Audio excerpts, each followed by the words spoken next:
Hello everybody, we are in Math 1314 and today we're going to look at a problem that involves quadratic functions.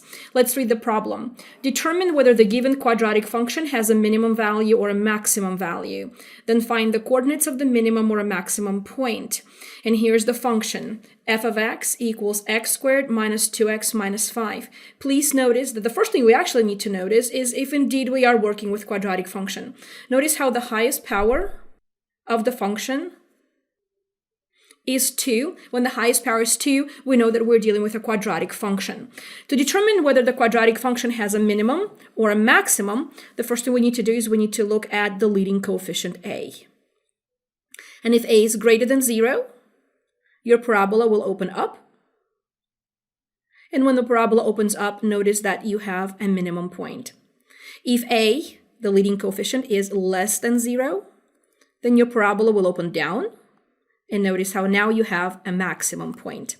Whether it's a minimum point or a maximum point, it is a point where we need to find the x-coordinate, where we call h, and the y-coordinate that we call k. All right, now let's look and see what our leading coefficient is. Our a, remember, it's a coefficient of x squared, of the variable that's being squared with the highest exponent. In this case, it's 1. And it is indeed greater than 0. So that means our parabola will open up. So what we have with our problem is that we have a minimum point. Okay. Now we need to find the h and the k. Now, because our parabola is written in a general form where we can't just pick the h and the k, we actually need to find it by looking and noticing that we have an a, which is a 1.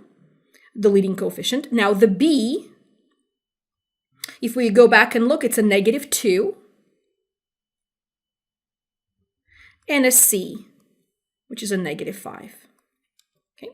To find h, the formula is negative b over 2a, where our b, notice it's also negative, so be very careful with your signs. Negative b divided by 2 times a. Our a is 1. When we simplify, negative times negative is positive, so the numerator has a 2. The denominator, if we multiply 2 times 1, it's a 2. So hence our h, the x-coordinate of the minimum point, is 1. So look and see what we found. Notice that now we know that h is 1. What we need to find is the k, which is the y-coordinate. And to find the y-coordinate, remember, your function will be a y-coordinate on the graph. So we need to find f when x or our h is 1. F of 1, we're going to take x equals 1 and we're going to substitute or plug in 1 for x in our function here as well as here. 1 squared minus 2 times 1 minus 5. Now f of 1 equals, let's simplify, 1 squared. Negative 2 times 1 is a negative 2, and we have a negative 5. If we combine like terms, negative 1 minus positive 1 minus 2 is a negative 1, minus 5 is a negative 6. So not only now we know that our parabola has a minimum point, we found where it is, where h is 1, and our k, which is f of 1, was a negative 6. When the question is asking find the coordinates of the minimum or a maximum point, we just found our coordinates. The point is 1, negative 6.